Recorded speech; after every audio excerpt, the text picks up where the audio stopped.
Hello everyone, I hope you all are doing great. So today we are going to discuss our new chapter, The Lost Child. This is the chapter name, and this chapter has been taken from your short stories. So without wasting time, let's start the chapter. Summary of the story is it was a festival of spring. So ये जो story है ये आपकी start होती है एक festival से जो स्प्रिंग सीजन में होता है. स्प्रिंग सीजन बेसिकली बसंत का मौसम होता है, तो उसमें एक फेस्टिवल होता है गांव में. A fair was held in a village. People clad in their best costume went to the fair. लोग जो होते हैं वो इस फेयर में जा रहे होते हैं, और जो लोग होते हैं वहां पर वो बहुत अच्छे अच्छे कपड़े पहने होते हैं. क्लैड का मतलब होता है dresses, and clad and costumes मतलब ड्रेसेस आपका हो गया. तो लोग जो होते हैं वो उस मेले की तरफ जा रहे होते हैं. Some walked, some rode on horses, other were sitting in bamboo and bullock carts. तो जो लोग मेले में जा रहे होते हैं तो जो उनकी सवारियां होती हैं अलग अलग तरह की होती हैं. कुछ लोग हॉर्स राइडिंग कर रहे होते हैं. Road is a second form of ride. And कुछ लोग बैम्बो पे बैठे होते हैं, बुलक कार्ट्स पे यानी कि बैलगाड़ी पे बैठ के गाँव मेले में जा रहे होते हैं गाँव से. A little boy was also running with joy between his parents' leg. एक छोटे बच्चे की यहाँ से स्टोरी स्टार्ट होती है. वो भी मेले में जा रहा होता है अपने पेरेंट के साथ, तो बहुत ज्यादा खुश होता है. और जो वो बच्चा होता है वो अपने पेरेंट्स के लेग के बीच यानी उनकी गोद में बैठा हुआ होता है. There were fields, flowers and songs on the वे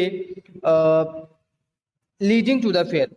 रास्ते का जो यहाँ पे व्यू डिस्कस करा जा रहा है, बहुत सी फील्ड्स थी उस रास्ते में, बहुत से मैदान थे और गाने बज रहे थे, फ्लावर्स थे. तो इस तरह से पूरा रास्ता था जो मेले की तरफ आगे बढ़ रहा था. स्टोरी आगे बढ़ती है. Child's love for a toy. अब जब मेले पहुंचते हैं, इस बच्चा टॉय के लिए जिद करता है. The child saw toy in a shop. बच्चा एक दुकान पे एक टॉय को देखता है, खिलौने को देखता है. He asked for a toy. तो वो अपने पेरेंट्स से बोलता है कि मुझे वो खिलौना चाहिए. The father showed anger. The child felt disgusted and started weeping. तो जब वो उस टॉय के लिए जिद करता है तो उसके फादर जो होते हैं वो उससे एंगर यानी गुस्सा दिखाते हैं, और बच्चा इस चीज से बहुत ही ज्यादा डिस्गस्ट, बहुत ज्यादा परेशान और उसको बुरा लगता है, और वो वीपिंग मतलब रोना स्टार्ट कर देता है. They were passing through a mustard field. The child felt delighted as he ran about chasing the butterflies in the field. तो जब वो मेले में जा रहे होते हैं तो जो रास्ता होता है, बच्चा रोने लगता है क्योंकि उसको खिलौना नहीं मिला होता है. बट जो उनका जो रास्ता होता है वो बहुत ही व्यू से फुल ऑफ व्यूज होता है. तो बच्चा डिलाइटेड हो जाता है, खुश हो जाता है क्योंकि वो उस फील्ड में बटरफ्लाइज को देखता है.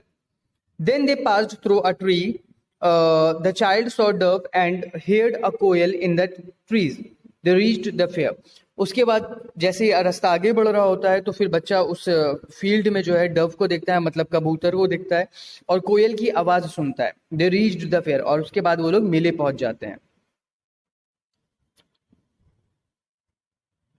After that child's demand. अब मेले में ये लोग पहुंच चुके हैं, बच्चे की कुछ डिमांड्स हैं. Let's see. There were near a sweet shop. The child demanded burfi to eat, but his father denied and warned not to demand anymore. जब वो मेले पहुंचते हैं तो बच्चा जो होता है एक स्वीट शॉप के पास होता है, मतलब मिठाई की दुकान के पास होता है. तो वो जो बच्चा होता है वो डिमांड करता है कि उसे मिठाई चाहिए. उसे मिठाई में एक बर्फी चाहिए होती है खाने के लिए. तो लेकिन उसके फादर जो होते हैं वो उस चीज को डिनाई कर देते हैं, मतलब मना कर देते हैं, और उसको वार्निंग देते हैं कि कोई भी डिमांड ना करे. There was a flower seller. The child demanded a garland. He knew his father's nature, so he did not repeat his demand and moved on with his parent. उसके बाद वो लोग और थोड़ा आगे बढ़ते हैं तो वहां पे एक फ्लावर सेलर होता है, फूलों को बेच रहा होता है. तो बच्चा बोलता है मुझे गार्लैंड चाहिए, मतलब फूलों का माला चाहिए. लेकिन वो अपने फादर का नेचर जानता था, इसलिए वो ज्यादा उस चीज की जिद नहीं करता है और वो अपनी डिमांड को रिपीट नहीं करता है और चुप हो जाता है और आगे बढ़ जाता है अपने पेरेंट के साथ. Then the child saw a balloon on sale. Realizing the stern nature of his father, he suppressed his demand. आगे और बढ़ते हैं तो वहां पे एक बलून सेलर होता है, वो गुब्बारे बेच रहा होता है. लेकिन बच्चा यहाँ पे कुछ भी नहीं कहता है क्योंकि उससे रियलाइज हो गया था, उसे पता था कि उसके फादर जो है बहुत ही स्टर्न नेचर के हैं. स्टर्न मतलब बहुत ही सीरियस नेचर के हैं. तो वो उसकी जो डिजायर्स होती हैं वो उसको सप्रेस कर लेता है. सप्रेस का मतलब होता है दबा देता है और कुछ भी नहीं बोलता है. They went on. A juggler was showing a snake. The music of the juggler's flute charmed the child, but he dared not to stop there because he knew his father well. अब जब वो आगे बढ़ते हैं तो वहां पे वो एक जगलर को देखते हैं. जगलर बेसिकली एन एंटरटेनर होता है जो हमें एंटरटेन करता है by various mode. That could be a joker as well. तो एक जगलर को देखता है जिसके पास एक सांप होता है। तो the music of the jugglers flute, juggler की जो फ्लूट बीन जो होती है, जो सपेरे की जो बीन होती है, उस चीज से बच्चा बहुत ज्यादा चार्म हो जाता है, बहुत ज्यादा खुश हो जाता है। लेकिन बच्चे इतनी हिम्मत नहीं कर पाते, इतना डेर नहीं कर पाता कि वो उस जगह पे रुके, क्योंकि वो अपने फादर को बहुत अच्छे से जानता था। He knew his father very well. There was a roundabout in full swing. थोड़ा सा और आगे बढ़ते हैं, वहां पे एक झूला होता है। The child enjoyed it's site, और वो बच्चा उस चीज को देख के बहुत ज्यादा एंजॉय करता है। उस चीज की जो साइट होती है, जिसका जो व्यू होता है, बच्चे को अच्छा लगता है। He demanded a ride on it but there was no reply. फिर बच्चा बोलता है कि मुझे उस झूले पे बैठना है, लेकिन कोई रिप्लाई नहीं आता है। His parents were not there, he was a lost child. तो जब देखता है कि कोई आवाज ही नहीं आई, वो दाएं बाएं देखता है और देखता है उसके पेरेंट वहां पे है ही नहीं। एक्चुअली में वो बच्चा खो चुका होता है, क्योंकि वो झूले को देखने में इतना खो सा गया था कि वो वहीं रुक जाता है और उसके पेरेंट आगे बढ़ जाते हैं, और पेरेंट को भी चीज ध्यान में नहीं रहती है, तो बच्चा जो है बिछड़ जाता है। The miserable lost child, the child looked in every direction but his parents were not there, he started weeping loudly.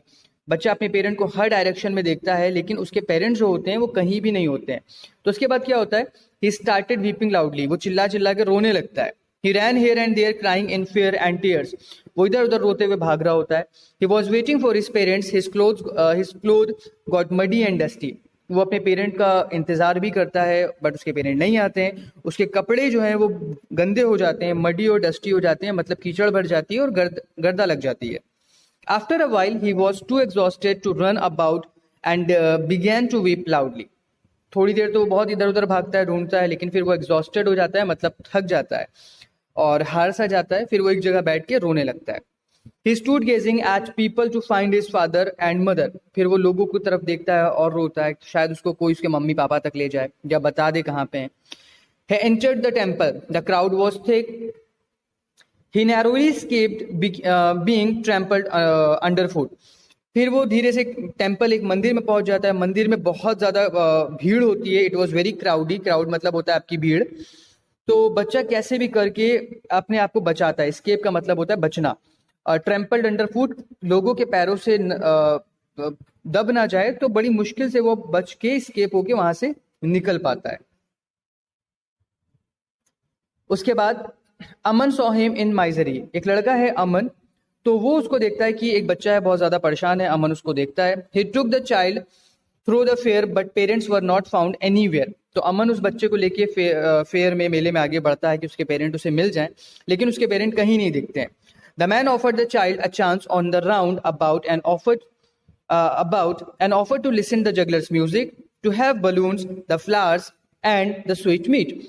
तो बच्चा जो होता है वो अपने पेरेंट्स को ढूंढने के लिए अमन के साथ फेयर में जाता है, लेकिन वो कॉन्टिन्यूसली कंस्टेंटली रो रहा होता है। तो अमन उसको कन्विंस करने के लिए, कंसोल करने के लिए कुछ ऑफर देता है कि चुप हो जाओ, पेरेंट मिल जाएंगे, चलो अच्छा झूले पे बैठ जाओ, ओके चलो अच्छा ये जगलर्स का जो म्यूजिक है उसे सुन लो, बलून ले लो, फ्लावर ले लो और बर्फी खा लो। But at every offer the child turned away his face and cried among sob. लेकिन जितने भी ऑफर्स वो अमन उसको दे रहा था, बच्चा किसी भी चीज में इंटरेस्ट नहीं दिखाता है और अपने फेस को जो है वो टर्न कर लेता है, घुमा लेता है और वो रोने लगता है। सॉब्स का मतलब होता है आवाज के साथ रोना। और वो बच्चा क्या कहता है, I want my mother, I want my father. उस बच्चे को कुछ भी अब नहीं चाहिए था, उसको सिर्फ उसकी मम्मी और पापा चाहिए थे। सो बेसिकली यहाँ पे आपकी स्टोरी कंप्लीट होती है। In this story the writer is trying to show the affection of a child towards his parent. There are so many things in our life, material thing or the entertainment which we like. बस एक चीज ये है कि आपकी life में जो entertainment हुआ या जो भी एडिशनल चीजें हम अपनी लाइफ में चाहते हैं, वो सारी ही चीजें बहुत ही वैल्यूएबल होती हैं हमारे लिए। But there is no comparison of the family with these material. तो ये सारी ही चीजें मटेरियलिस्टिक होती हैं।